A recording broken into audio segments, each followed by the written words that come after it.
Learn together. मैं हूं संजना और हम लोग आज डिस्कस करने वाले हैं एस्टेट के पेपर 1 के सिलेबस के बारे में। तो जैसे कि आप लोगों को पता है कि एस्टेट का जो सिलेबस है वो अब आ चुका है। तो सिलेबस जब आ चुका है, आउट हो गया है सिलेबस, तो हम लोग सिलेबस पे अब डिस्कस करेंगे। वैसे तो आप लोगों ने इसके पहले सिलेबस देख लिया होगा, अगर नहीं देखे हैं तो यहाँ पर सिलेबस देख लीजिए। तो यहाँ पर हम लोग देखते हैं कि कुछ भी देखने से पहले हमें ये चीज़ देखेंगे कि हमारा जो पेपर है वो कितने मार्क्स का है। तो हमारा जो पेपर है वो 150 मार्क्स का है। कितने मार्क्स का है? 150 मार्क्स का है यहाँ पर। और हम लोग जो सब्जेक्ट देख रहे हैं ये सोशल स्टडीज़ पेपर है, यानी कि सोशल साइंस के पेपर को हम लोग देख रहे हैं, सोशल स्टडीज़ को देख रहे हैं। तो हमारा जो ये पेपर होगा, ये पेपर 2 पार्ट में डिवाइड है, यूनिट 1 और यूनिट 2। यूनिट 1 और यूनिट 2 में ये क्या है, डिवाइड है। और इसमें अगर हम लोग देखेंगे तो यूनिट 1 जो होगा वो 100 मार्क्स का होगा और यूनिट 2 जो होगा वो 50 मार्क्स का होगा। तो यूनिट 1 में अगर हम बात करते हैं सोशल साइंस स्टडी इसमें दिया हुआ है, तो सोशल साइंस स्टडी के सोशल साइंस के ही सब्जेक्ट को इसमें पढ़ना होगा। तो इसमें अगर हम लोग सब्जेक्ट्स की बात करते हैं तो हिस्ट्री, ज्योग्राफी, पॉलिटिकल साइंस और इकोनॉमिक्स। हिस्ट्री, ज्योग्राफी और पॉलिटिकल साइंस, इकोनॉमिक्स जो है ये आप लोगों को पढ़ना है इसमें। और ये चार सब्जेक्ट का प्रिपरेशन करने के बाद आप लोग जो है वो एस्टेट जो पेपर 1 है सोशल स्टडीज का, तो ये इसके लिए पर्याप्त होगा कि हाँ यहाँ पर हिस्ट्री, पॉलिटिकल साइंस, ज्योग्राफी और इकोनॉमिक्स को पढ़ लेंगे तो उसके बाद ये चीज़ हो जाएगा। तो हम लोग देखते हैं कि आखिर यहाँ पे पढ़ना कहाँ से है, ये चीज़ आप लोगों को पता चलेगा कि आखिर मटेरियल कहाँ से लेकर के आएँ, कहाँ पर पढ़ें। तो इस चीज़ के लिए हम लोग देखते हैं यहाँ पर। और यकीन मानिए कि जो मटेरियल है वो बहुत ही सस्ता है और कहीं भी मिल जाने वाला है। तो बहुत से लोग ऐसे होंगे जो कहीं पे प्रिपरेशन नहीं कर पाते हैं, तो वो अपना आराम से घर पे भी बैठ करके प्रिपरेशन कर सकते हैं। तो यहाँ पर हम लोग देखेंगे कि सोशल स्टडीज़ पेपर की अगर बात करें तो यहाँ पर भौगोलिक खोज, अमेरिका का स्वतंत्रता संग्राम, फ्रांस की क्रांति, नाजीवाद, हिटलर, प्रथम विश्व युद्ध, द्वितीय विश्व युद्ध हो गया, आदिवासी समाज और उपनिवेशवाद, कृषि और खेतीहर समाज हो गया, फिर राष्ट्रसंघ का प्रयास, राष्ट्रसंघ की विफलता, संयुक्त राष्ट्र संघ कैसे बना, यूरोप में राष्ट्रवाद के बारे में देखेंगे, समाजवाद एवं साम्यवाद जो है यानी कि जो बोल्शेविक क्रांति हुई थी उसके बारे में। आगे अगर देखा जाए यहाँ पर तो हिंद चीन में राष्ट्रवादी आंदोलन जो हुए थे उसको भी इसमें हम लोगों को देखना है। फिर देखते हैं कि भारत में जो राष्ट्रवाद है, तो भारत के राष्ट्रवाद को भी जैसे कि 1914 से लेकर 1930 तक का जो समय है उसको देखेंगे। फिर देखते हैं कि अर्थव्यवस्था और आजीविका जो है इसके बारे में, अर्थव्यवस्था और आजीविका का जो औद्योगिकीकरण है, शहरीकरण और शहरी जीवन हो गया, व्यापार और भूमंडलीकरण हो गया, 19वीं तथा प्रारंभिक 20वीं सदी में विश्व बाजार का विस्तार जो है इसके बारे में हम लोग देखेंगे। आगे देखते हैं तो यहाँ पर प्रेस, संस्कृति और राष्ट्रवाद, 19वीं सदी में भारत में प्रेस का विकास जो हुआ था उसके बारे में पढ़ना है।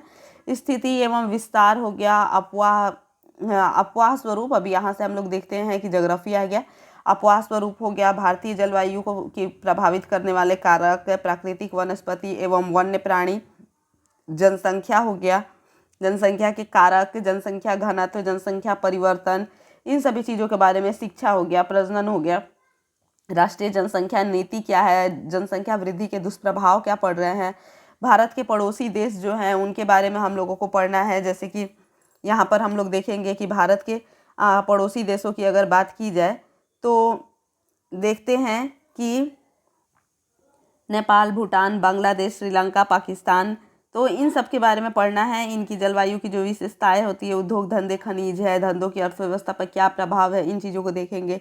मानचित्र अध्ययन हो गया, मापन, परिभाषा, उपयोगिता, मापक प्रदर्शन की विधियाँ, सरल तथा तुलनात्मक मापन हो गया। इसके आगे क्षेत्रीय अध्ययन, भूमिगत जल स्तर में गिरावट, कारक एवं उपाय, भूमि उपयोग के स्वरूप में परिवर्तन, प्रदूषण, प्रकार, कारण एवं बचाव, तो ये सारी चीज़ें हो जाएंगी। इसके बाद अगर हम लोग देखते हैं तो संसाधन का महत्व हो गया, इसका प्रकार, संसाधन नियोजन, संसाधनों का महत्व। आगे देखें तो कृषि संसाधन यहाँ पर देखते हैं, जैसे कि ये हो जाएगा कि कृषि संसाधन, रोजगार, उत्पादन, खाद्य सुरक्षा, वैश्वीकरण एवं कृषि पर इसका क्या प्रभाव होगा। इसके बाद देखते हैं कि जल संसाधन यानी कि जल के जो स्रोत हैं, वितरण है, जल संसाधन का उपयोग, बहुउद्देशीय परियोजनाएं हैं, जल संकट है, जल संरक्षण एवं प्रबंधन की आवश्यकता जो होती है, इन चीज़ों को हम लोग देखेंगे। सोन परियोजना हो गया, इसका अध्ययन करेंगे। आगे देखते हैं कि खनिज संसाधन यानी खनिजों के प्रकार और उसका वितरण होगा, खनिजों की आर्थिक महत्व एवं खनिजों का संरक्षण। फिर देखते हैं कि वन एवं वन्य प्राणी संसाधन हो गया, इसका प्रकार, वितरण, वन संपदा तथा वन्य जीवों का ह्रास, संरक्षण, ये सारी चीज़ें हो गई। शक्ति संसाधन, तो शक्ति संसाधन के प्रकार हो गया, परंपरागत एवं गैर परंपरागत शक्ति के साधन, वितरण, उपयोग तथा संरक्षण, ये सारी चीज़ें देखने को यहाँ पर आ रही है। इसके आगे हम लोग देखेंगे तो जैसे कि यहाँ पर हो जाएगा कि निर्माण उद्योग हो गया, निर्माण उद्योग तो उद्योगों का वर्गीकरण हो गया, क्षेत्र वितरण, राष्ट्रीय अर्थव्यवस्था में उद्योगों का जो योगदान है, वैश्वीकरण का भारतीय अर्थव्यवस्था पर क्या प्रभाव पड़ा, ये चीज़ें, परिवहन, संचार और व्यापार जो है, इन चीज़ों को देखेंगे। बिहार की प्राकृतिक संसाधन एवं जनसंख्या के बारे में हम लोग यहाँ पर बात करेंगे। इसके बाद देखते हैं कि समकालीन विश्व में लोकतंत्र का व्यापक अर्थ, संविधान निर्माण, भारतीय संविधान की जो विशेषताएं हैं, लोकतंत्र में चुनावी राजनीति जो होती है उसके भारत में जो चुनावी प्रणाली है इसके बारे में हम लोग बात करेंगे। संसदीय लोकतंत्र की जो संस्थाएं हैं इनके बारे में आगे देखते हैं। तो जैसे कि यहाँ पर हो गया कि लोकतांत्रिक अधिकार हो गया, लोकतांत्रिक अधिकार है जिसमें मौलिक अधिकार, अधिकारों का बढ़ता दायरा, मानवाधिकार, सूचना का अधिकार, सत्ता की साझेदारी, इसके बाद सत्ता में साझेदारी की कार्य प्रणाली, लोकतंत्र में प्रतिस्पर्धा एवं संघर्ष हो गया, लोकतंत्र की उपलब्धियों के बारे में देखेंगे, लोकतंत्र की चुनौतियों के बारे में देखेंगे। तो यहाँ पर ये चीज़ हो गया कि अगर हम लोग बात करते हैं तो यहाँ history, political science, geography, economics के चैप्टर्स मिलेंगे। और आप लोग यकीन मानिए मैंने इस पे जैसे एनालाइज इसको किया और उसके बाद ये चीज़ पता चला कि आप लोग सिर्फ 9th और 10th क्लास की SCERT की बुक पढ़ लेते हैं। कौन सी? SCERT की बुक पढ़ लेते हैं तो आप लोगों का काम इससे चल जाएगा। तो बहुत से लोग होते हैं जैसे कि वो लोग नहीं बाहर जा कर के तैयारी कर सकते हैं, तो इसके लिए वो लोग सिर्फ SCERT की बुक लेकर के पढ़ लेंगे 9th 10th क्लास की। 9th और 10th सिर्फ 2 ही क्लास की SCERT आपको पढ़नी है। यकीन मानिए कि आपका एग्ज़ाम जो है वो क्वालिफाई हो जाएगा। इसके आगे हम लोग देखते हैं कि सिलेबस जो है तो ये अदर यानी कि art of science and other skill जो है उसको हम लोग देखेंगे। तो यहाँ पर अब art of teaching and other skill जो है उसको देखेंगे। तो ये हमारा यूनिट 2 हो जाता है। तो यूनिट 2 में art of teaching other skills को देखेंगे। ये कितने मार्क्स का होगा? 50 मार्क्स का होगा। कितने मार्क्स का? 50 मार्क्स का होगा। अब इसके आगे हम लोग देखेंगे कि आर्ट ऑफ टीचिंग जो है, क्या यहाँ पर बोल रहा है कि आर्ट ऑफ टीचिंग जो है ये पूछेगा 30 मार्क्स का और अदर स्किल जो है ये पूछेगा आपका 20 मार्क्स का। अब इसमें हम लोग देखेंगे कि आर्ट्स ऑफ टीचिंग में क्या चीज़ पढ़ना है।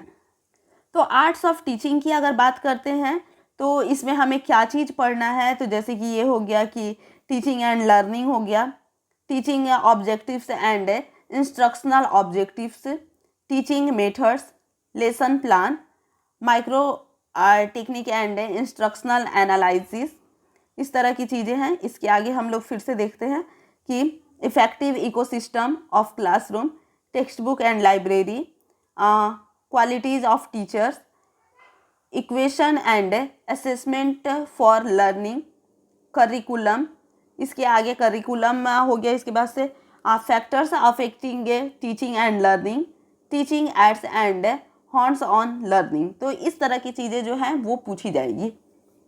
आगे हम लोग देखते हैं कि ये जो है इसका जो पार्ट बी है यानी कि जहाँ से 20 मार्क्स का पूछा जाने वाला है, अदर स्किल जो है इसमें क्या पूछा जाएगा। तो इसमें जनरल नॉलेज होगा, इन्वायरमेंटल साइंस होगा, मैथमेटिकल एप्टीट्यूड और लॉजिकल रीजनिंग होगा। तो ये चीज़ें पूछी जाएगी। अदर स्किल जो है ये पूछा जाएगा आपका 20 मार्क्स का। और ऐसी उम्मीद जताई जा रही है कि जब इसे 4 पार्ट में बांटा गया है, 4 पार्ट में बांटा गया है तो 5 मार्क्स का पूछा जाए। लेकिन ऐसा मैं नहीं बोल रही हूँ, ऐसा उम्मीद जताया जा रहा है। तो क्वेश्चन पेपर आने पर पता चल जाएगा कि कैसे क्या है। तो अगर वीडियो अच्छा लगा हो तो आप लोग इसे लाइक कीजिए, शेयर कीजिए। और भी सब्जेक्ट्स के वीडियो इस चैनल पे हैं, लिंक में जाने के बाद से आप लोगों को मिल जाएगा। तो वहाँ से आप लोग जा कर के देख सकते हैं और इसे अपने दोस्तों में शेयर कर सकते हैं। अगर किसी का दूसरा सब्जेक्ट भी होगा तो वहाँ पर जा कर के आप लोग शेयर कर सकते हैं इसे।